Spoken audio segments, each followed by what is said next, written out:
우리 힘 있는 찬양으로 섬겨주시는 할렐루야 찬양대 감사합니다. 사랑의 교회 2부 예배에 오신 모든 분들을 환영합니다. 특별히 연휴를 맞이하여서 명절을 맞이해서 고향 교회에 오신 모든 분들도 환영합니다. 우리 이렇게 인사하고 시작했으면 좋겠습니다. 좋은 명절 되십시오. 좋은 명절 되십시오. 좋은 명절 되시기 바랍니다.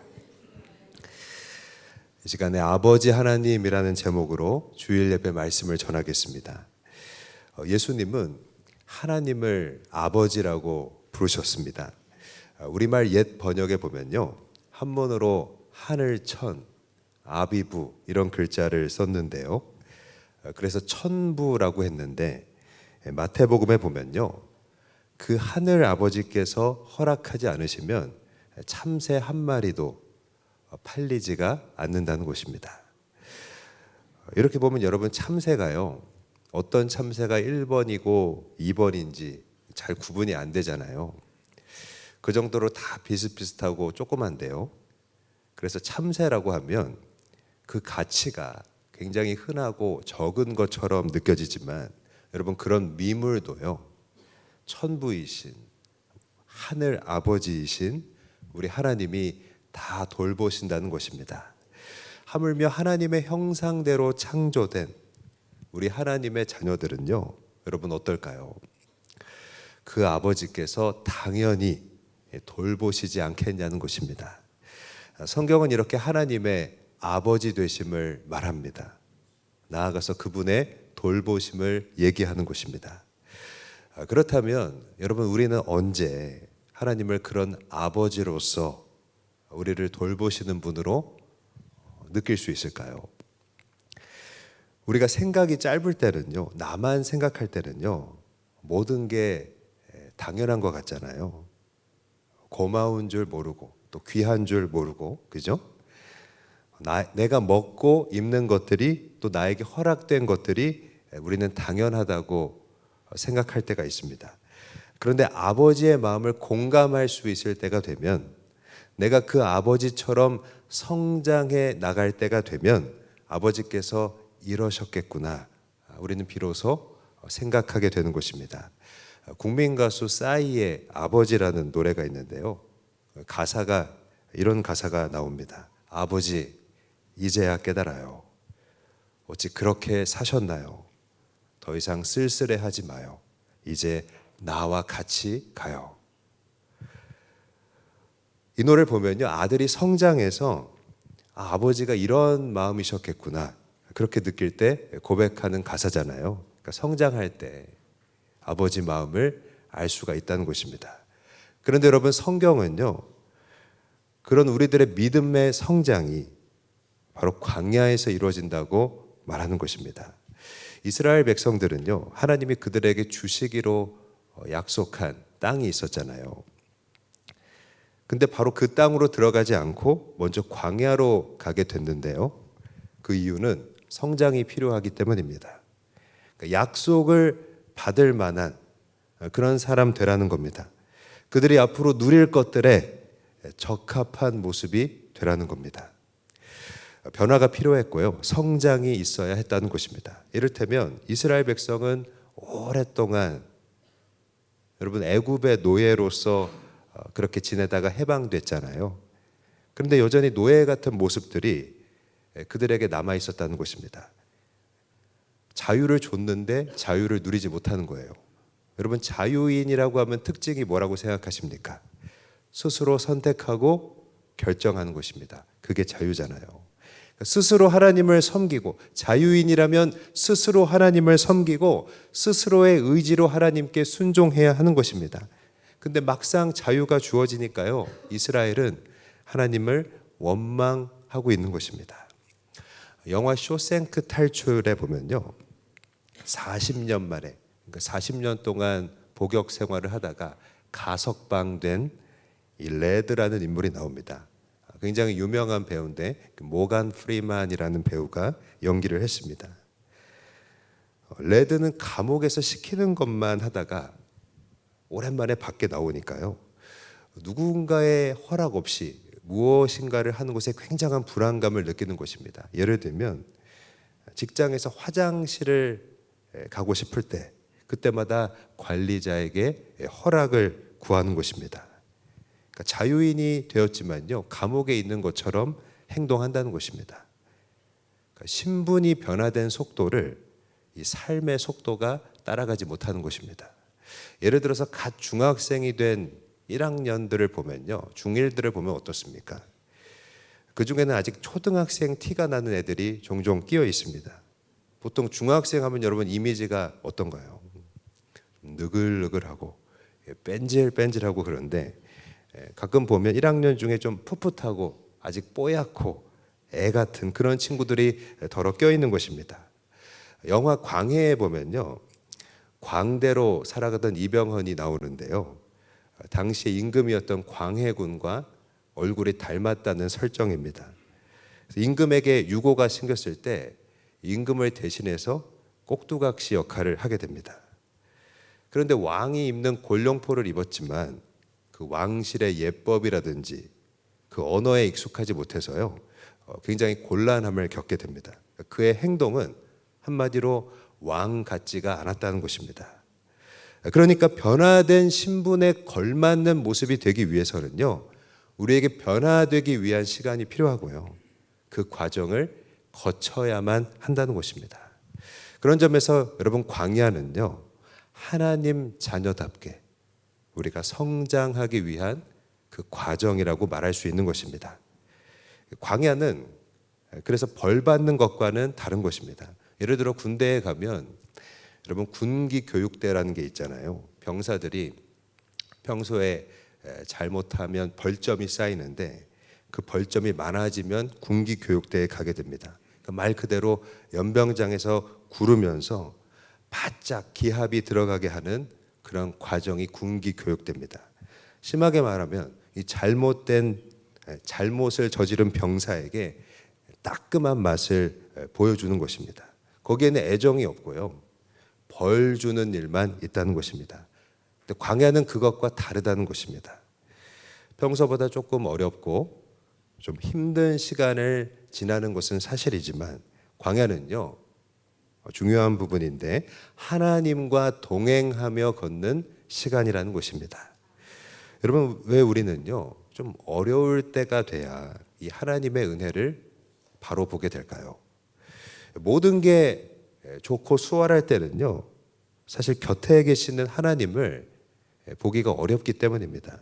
우리의 눈과 귀를 현혹시키는 것들이 너무나 많이 있기 때문입니다. 우리가 굳이 수련회를 가고 선교를 가는 이유도요, 일상을 떠나서 하나님께 집중하려고 하는 것입니다. 근데 우리의 눈과 귀를 가리는 게 없는 광야에서는요, 하나님이 잘 보인다는 것입니다. 그 말씀이 잘 들린다는 것입니다. 그래서 광야에 있으면요, 하나님과 친해지는 것입니다. 여기 모인 우리 모두는 아직 인생의 경주를 다 마치지 못했다라는 점에서, 또 아직 천국에 들어가기 전이라는 점에서 지금 다 광야에 있다고 말할 수 있습니다. 물론 각자의 위치라든가 그 코스는 다를 수 있지만요, 이제 구정 연휴인데 해마다 명절이 되면 너 앞으로 뭐 될래? 어떻게 살래? 명절 앞두고 오랜만에 만나는 가족들 앞에서 나는 과연 어디에 있는가? 그런 고민을 했었던 기억이 납니다. 그래서 명절이 되면 이상하게 광야가 늘 떠오르는 것입니다. 우리가 광야에 있다는 것은요, 우리의 삶은 여전히 진행 중이라는 뜻입니다. 오늘 말씀해 보니까 이 광야의 시간을 지나갈 수 있도록 하나님이 아버지로서 우리에게 주시는 돌봄이 있다는 것입니다. 바로 만나를 주시는 것입니다. 만나는요, 말하자면 하늘 양식입니다. 만나에는 그 특징이 있는데요, 하늘에서 내려왔다는 것입니다. 여기서 알 수 있는 아주 단순한 사실은요, 만나는 사람이 만들 수가 없다는 것입니다. 사람에게서 나올 수 없는 것, 세상으로부터 나올 수 없는 것이 여러분 바로 만나라는 것입니다. 만나는요, 하나님이 전적으로 우리에게 주시는 것입니다. 그러니까 여러분, 광야에서는요, 뭘 맛볼 수 있습니까? 하나님이 주시는 공급이죠. 그 하늘 양식의 맛을요, 그 어떤 때나 어떤 장소보다 깊이 알게 되는 것입니다. 그럼 여러분, 만나는 어떤 형태였을까요? 우리 31절 앞부분만 한번 읽겠습니다. 이스라엘 족속이 그 이름을 만나라 하였으며 가시같이 하고 희고. 가시 같다고 되어 있습니다. 이 그림은 제가 AI에게 성경에 있는 만나의 정보를 주고 만나를 그려줘, 그러니까 이렇게 그려준 샘플인데요, 작은 씨앗 같은 곡물 같은 느낌이었을 겁니다. 그러니까 성경에는 이런 만나의 모양과 그 맛까지 아주 세부적으로 묘사되어 있는데요, 마치 신문 기자가 만나를 만져보고 맛보고 기록한 것 같다는 것입니다. 그러니까 역사적인 사실이 아니고서는 이렇게 표현하기가 어렵다는 것입니다. 이스라엘은요, 어떤 식물도 경작할 수가 없는 그런 광야에 있었잖아요. 그런 환경에서 여러분, 이 만나는요, 중요한 에너지원이 됐을 겁니다. 그렇다면 광야를 지나갈 때 이 만나를 우리에게 주신 그 의미는 과연 무엇일까요? 첫 번째로, 만나는요, 우리의 원망에 대한 아버지의 응답이었다는 것입니다. 여러분, 원망하는 자녀들에게 하나님은 만나를 주셨습니다. 만나를 주시면서 이 만나를 먹으면서 그래도 이 앞에 놓인 광야를 가야 한다는 아버지의 마음을 표현하신 것입니다. 이 광야를 지나야만 당신 자녀다워진다는 것입니다. 그러니까 여러분, 원망하는 우리에게 주시는 아버지의 응답이 무엇입니까? 나는 너를 결코 포기하지 않는다는 것입니다. 여러분, 아멘이십니까? 여러분, 이스라엘 백성들이 원망한 이유는요, 스스로 먹고 사는 게 어렵다는 것입니다. 먹을 것을 왜 안 주냐는 것입니다. 그러곤 한다는 얘기가 차라리 애굽의 노예로 살았을 때는 우리 배는 불렀다는 것입니다. 여러분, 이것이 변하지 않는 이른바 노예의 근성입니다. 광야의 원망은요, 하나님이 계시다면 왜 편하게 해주지 않냐는 얘기를 그 밑에 깔고 있는 것입니다. 약속의 땅이 있다면, 정말 있다면 왜 바로 거기로 데려가지 않느냐는 것입니다. 우리로 말하자면요, 천국이 존재한다면 구원받고 왜 바로 천국으로 데려가지 않냐는 것입니다. 어차피 천국 갈 거면 직행으로 가면 좋은데 왜 광야를 경유해야 하냐는 것입니다. 하나님 믿었는데 왜 모든 것이 순조롭지 않고 술술 풀리지 않느냐는 것에 대해서 여러분, 우리는요, 이스라엘 백성처럼 항상 의문을 갖고 있다는 것입니다. 그리고 그런 공통된 원망 앞에 하나님이 주신 것이 뭐냐면요, 바로 만나라는 것입니다. 여러분, 이것이 무슨 의미일까요? 이 만나를 먹으면서 광야를 지나야 한다는 것입니다. 이 광야라는 학교를 반드시 졸업해야 한다는 것입니다. 그러니까 건너뛸 수가 없다는 것입니다. 얼마 전에 제 딸이 기도를 열심히 하길래 이게 웬일이냐, 드디어 하나님 만났나 보다. 아버지, 내 기도에 응답해 주셔서 감사합니다. 그래서 설레이는 마음에 무슨 기도를 이렇게 열심히 했니? 물어보니까요, 기도 제목이었다는 것이 수학학원 안 다니게 해주세요. 아니, 왜 많고 많은, 정말 기도해야 할 많은 것들이 있을 텐데 그런 기도를 할까? 제가 너무 답답해서 딸이랑 얘기를 하니까 수학이 너무 싫은데 수학 공부가 자기는 왜 살아가는데 필요한지 모르겠다는 거예요. 왜 해야 되는지 모르겠는데 왜 시키냐는 거예요. 자기 너무 스트레스가 된다는 것입니다. 물론 실질적으로 여러분, 그 수학 문제라는 것이 우리가 살아가는 그 일상에서 꼭 필요하다고 느껴지지는 않잖아요. 왜냐하면 수학 문제를 풀라고 우리 삶에 나오는 것이 아니니까요. 계산할 일이 있으면 계산기에 하면 되잖아요. 그러나 수학 문제는 우리의 사고력과 창의력을 증진시켜주고 어떤 일을 하는 데 있어서도 그 바탕이 돼서 전인적으로 더 좋은 사람, 누군가에게 보탬이 될 수 있는 사람이 될 수 있도록 너를 도와주는 거야. 그렇게 제가 이야기했지만 도통 알아듣지를 못하는 것입니다. 그렇습니다. 만나는요, 제가 우리 딸에게 가야 한다고 하는 그 수학 학원처럼 사실 이스라엘이 원하던 것은 아니었을 것입니다. 왜냐하면 만나는 별도로 레시피를 만들거나 오감을 자극하는 맛을 추구할 수는 없었거든요. 다시 말해서 만나는요, 다양한 욕구를 채워주는 것은 아니었습니다. 만나는요, 욕망의 도구가 될 수는 없었다는 것입니다. 원하는 것이 아니기에 입맛에 안 맞을 수 있는 것입니다. 그런데 여러분, 원망하는 백성들에게 하나님이 이런 만나를 주신 이유가 무엇일까요? 중요한 부분인데요, 우리가 원하는 것이 아니라 하나님이 주시는 것이 바로 우리를 살린다는 것을 알게 하기 위해서입니다. 여러분, 우리가 원하는 것을 바로 갖는 것보다 하나님께서 지금 우리에게 주시는 것이요, 우리를 살리는 줄 믿습니다. 사랑하는 여러분, 우리는 살면서 지금 무엇을 원망하고 있습니까? 이 광야를 하나님의 관점에서 보면요, 이 때가 아니면 얻지 못할 것들이 있기에 이 시기가 우리에게 주어지는 것입니다. 그리고 그 과정 속에 만나가 있는 것입니다. 하나님이 여러분에게 주시는 공급이 있습니다.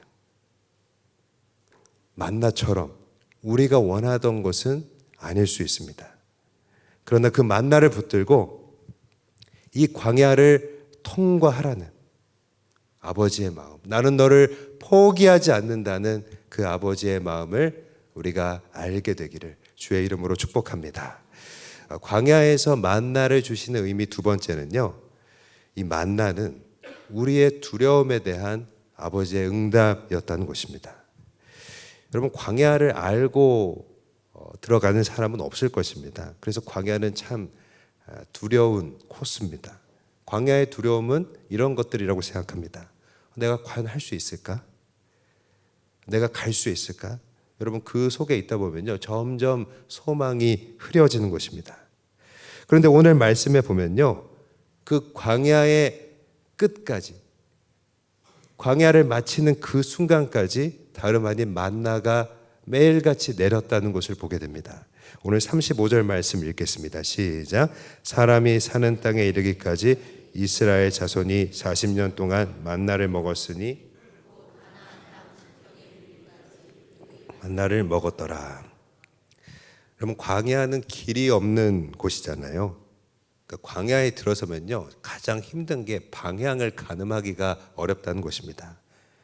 왔던 길도 바람 불면 사라지잖아요. 그리고 이렇게 진전이 없는 것 같을 때, 늘 제자리에 있는 것 같을 때 사람은 괴로운 곳입니다. 그런데 만나를 먹으면요, 그런 방향이 없는 길 속에서 하나님의 인도하심을, 그 함께하심을 체험하게 되는 것입니다. 주목할 것은 우리가 읽은 말씀처럼 목적지까지 이 만나가 멈추지 않았다는 것입니다.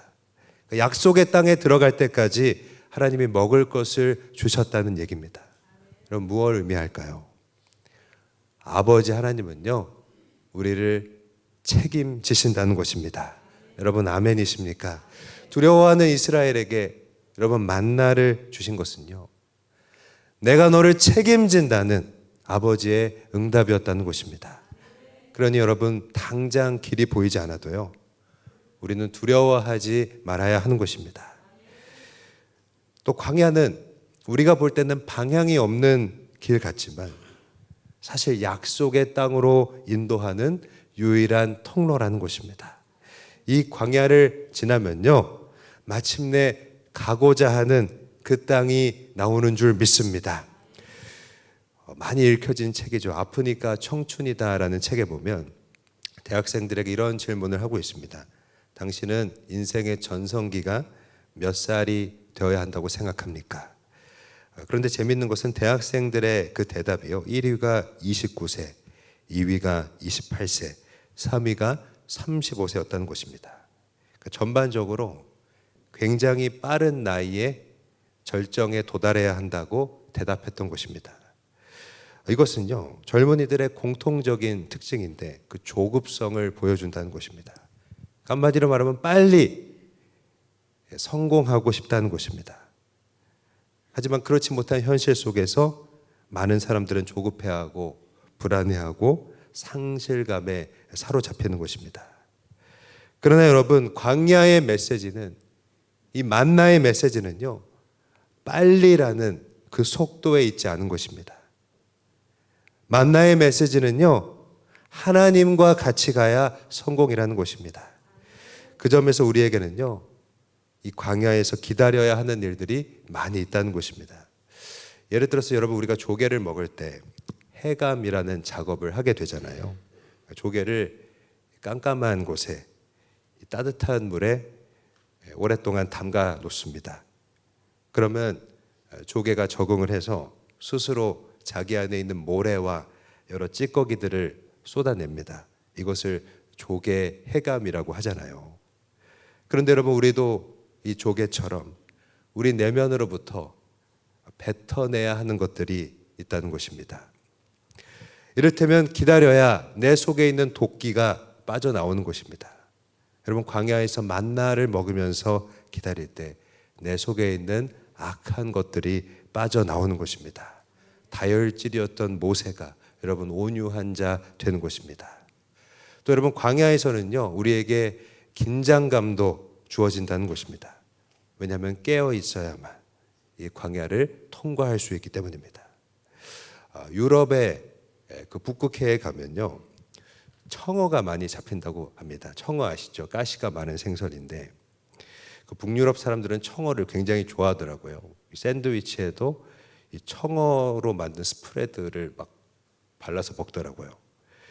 근데 여러분, 그 생선은 생물이 더 가치가 높잖아요. 소금을 거기에 뿌리면 그 값이 떨어진다고 합니다. 근데 청어는 굉장히 성격이 급해서 수조에 보관을 하면 거의 금방 죽는다고 하는 것입니다. 근데 청어를 생물로 운반하는 방법이 있는데 캣피쉬라고 하는데 이 청어를 잡아먹는 메기를 이 수조 안에 넣는 것입니다. 그러면 이 메기가 주는 긴장감 때문에 수조 안에서 청어가 메기에게 안 먹히려고 막 왔다 갔다 하면서 죽지 않은 상태로 유지된다고 하는 것입니다. 이게 바로 우리가 흔히 말하는 메기 효과입니다.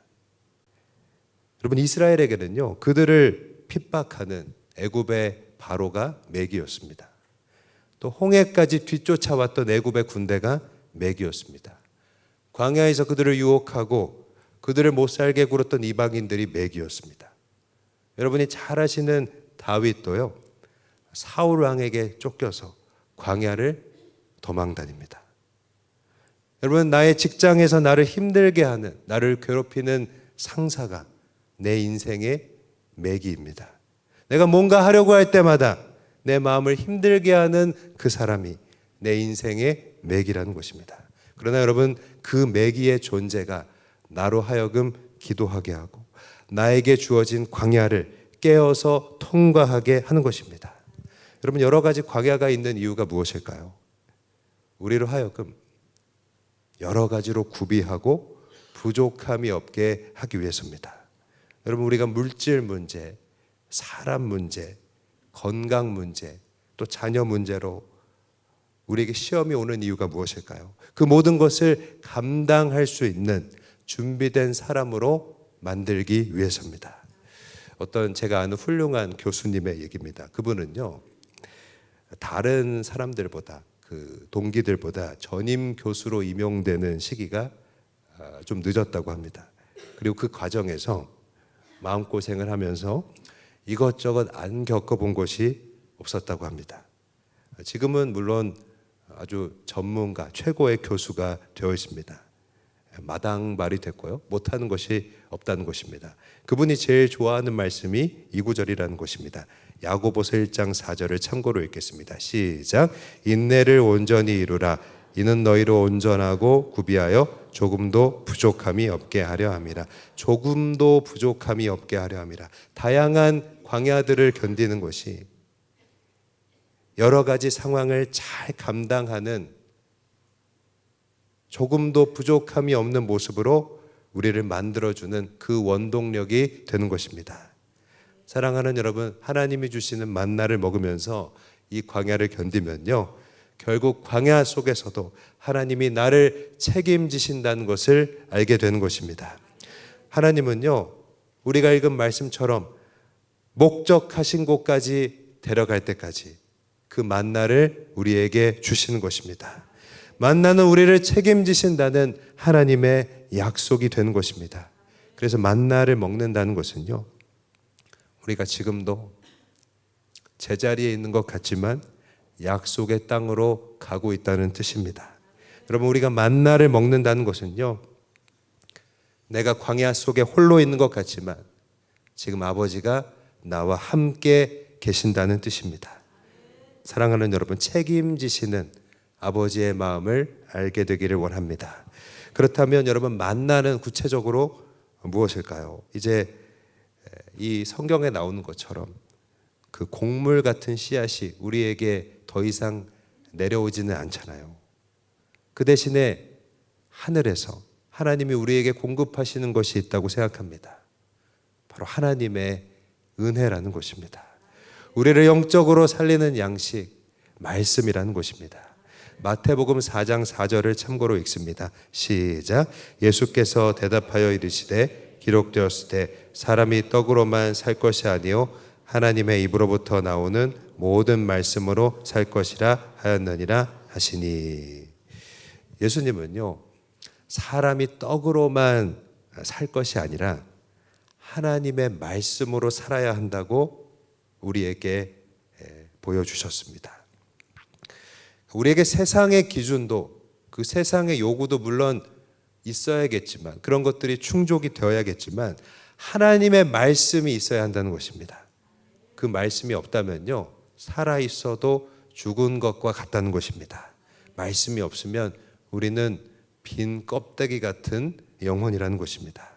그런데 여러분, 이 말씀이 육신이 되신 분이 누구입니까? 예수님이라는 것입니다.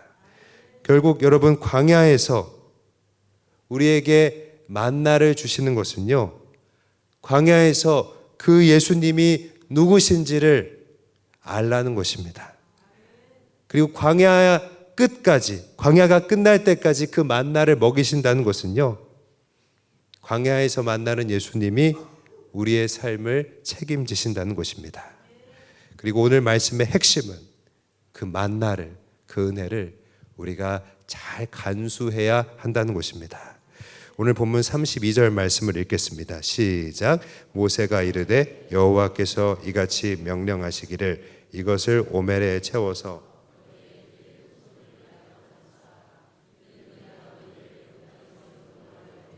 광야에서 너희에게 먹인 양식을 그들에게 보이기 위함이니라 하셨다 하고. 하나님은요, 광야에서 이 만나를 주신 일, 만나를 먹이신 일들을 그 백성들이 기억하기를 원하셨습니다. 왜냐하면 이 만나가 광야를 통과하는 당신의 자녀들에 대한 아버지의 응답이었기 때문입니다. 여러분, 오늘 우리가 우리에게 주신 그런 은혜들을 간수하려면, 또 잘 보존하려면요, 먼저 만나를 주신 아버지의 마음을 알아야 하는 것입니다. 그리고 아버지 같은 모습으로 성장해야 하는 것입니다. 여러분, 이 만나의 은혜를 간수하기 위해서 첫 번째로 우리는 우리에게 주신 은혜를 나누어야 합니다. 이 은혜를 나눌 때 나에게 은혜가 있구나라는 것을 기억할 수 있는 것입니다. 하나님은 당신의 백성들에게 복을 나누라고 자주 말씀하시는데요, 예를 들어 신명기 15장 13절 14절 함께 읽습니다. 시작. 그를 놓아 자유하게 할 때에는 빈손으로 가게 하지 말고 내 양 무리 중에서와 타작 마당에서와 포도주 틀에서 그에게 후히 줄지니 곧 내 하나님 여호와께서 내게 복을 주신 대로 그에게 줄지니라. 그러니까 종을 자유하게 할 때 그에게 복을 베풀라고 하시는 그 장면인데요, 여호와께서 내게 복을 주신 대로 그에게 베풀라는 것입니다. 근데 여러분, 이렇게 복을 또 은혜를 베풀어야 하는 근거가 있다면 무엇일까요? 신명기 15장 15절도 한번 참고로 읽겠습니다. 시작.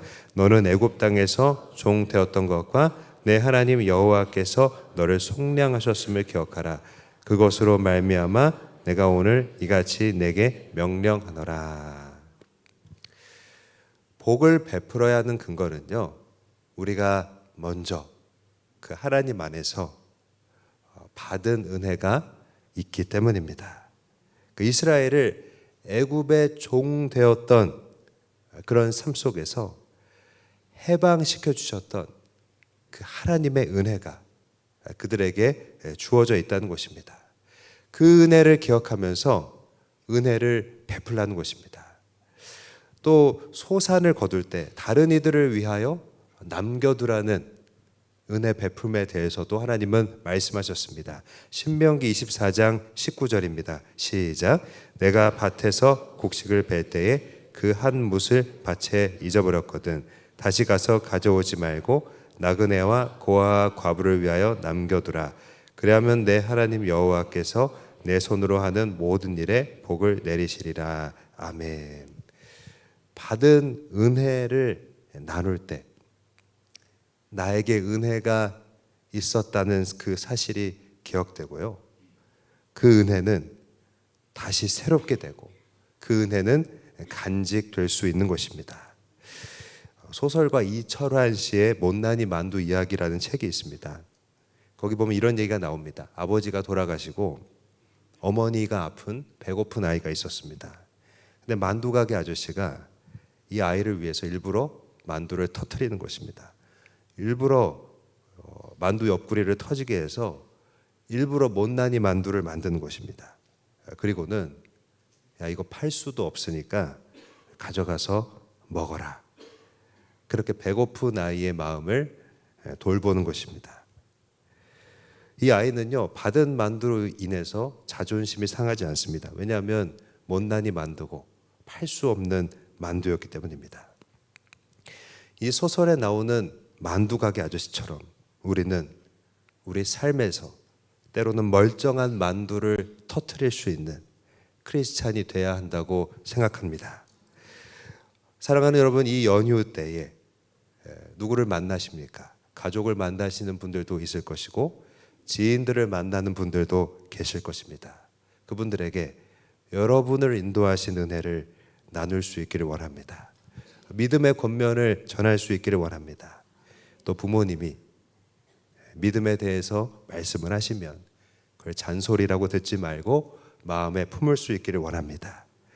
은혜를 고백하고 선하게 나누면서 바로 지금도 하나님이 아버지가 되셔서 나를 인도하고 계심을 기억할 수 있길 바랍니다. 두 번째로 여러분, 이 만나의 은혜를 우리가 간수하기 위해서 매일같이 날마다 만나를 거두어야 한다는 것입니다.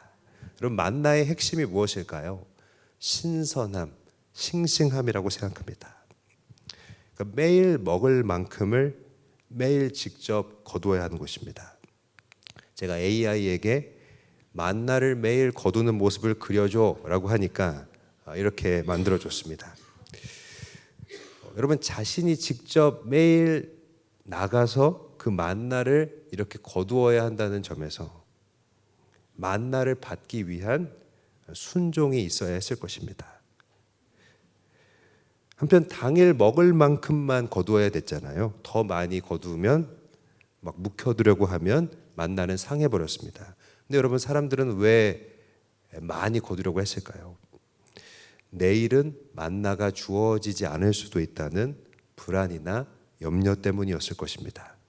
그러니까 여러분, 매일 만나를 거두는 삶은요, 불편했을 수 있을 것입니다. 그러나 여러분, 그럼에도 불구하고 나를 쳐서 복종시켜서 매일 그 만나를 거두기 위하여 그 앞에 나아갈 때 날마다 만나를 거두면서 그렇구나, 오늘도 나에게 만나를 주셨구나, 우리 안에 감사가 회복되는 것입니다. 사랑하는 여러분, 우리는 날마다 하늘 양식을 거두고 계십니까? 날마다 만나를 거둔다는 것은요, 매일 그 말씀 앞에 순종의 자리로 나가는 것이고요.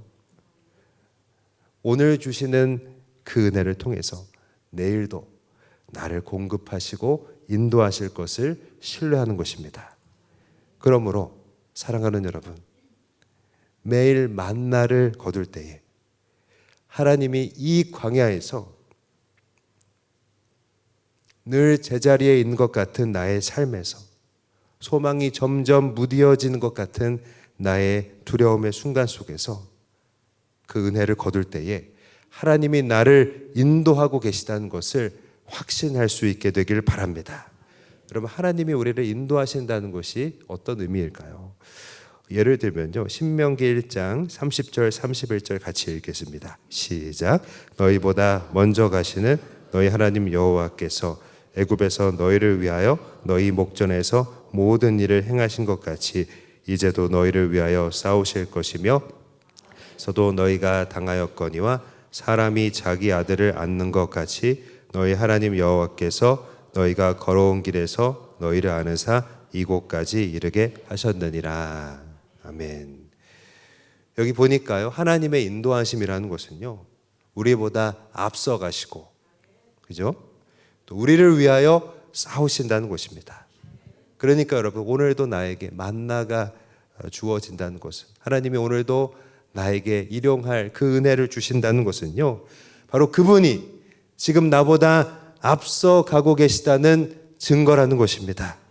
오늘도 우리에게 만나를 주시고 일용할 은혜를 주신다는 것은요, 지금도 그분이 우리를 위하여 싸우고 계신다는 증거라는 것입니다. 그 하나님이, 그 아버지께서 우리를 목적지까지 도착하게 하실 줄 믿습니다. 사랑하는 여러분, 매일 만나를 거둘 때마다, 그 은혜를 구할 때마다 오늘도 이렇게 만나가 주어졌으니 나를 책임지실 우리 하나님 아버지를 더욱 신뢰할 수 있게 되기를 간절히 바랍니다. 말씀을 마무리하겠습니다. 여러분, 하나님은요, 우리의 아버지시라는 것입니다. 우리는 광야에서 성장할 때 비로소 아버지 마음을 알게 됩니다. 우리가 원망할 때 만나를 내려주셔서 우리가 당신 자녀답게 변화되도록 이끄신다는 것입니다. 그분은요, 우리를 포기하지 않으시는 것입니다. 포기하지 않는 아버지십니다. 또 여러분, 우리가 두려워할 때 이 광야가 끝날 때까지 만나를 내려주셔서 우리를 책임지신다는 것입니다. 하나님은요, 우리를 책임지시는 아버지십니다.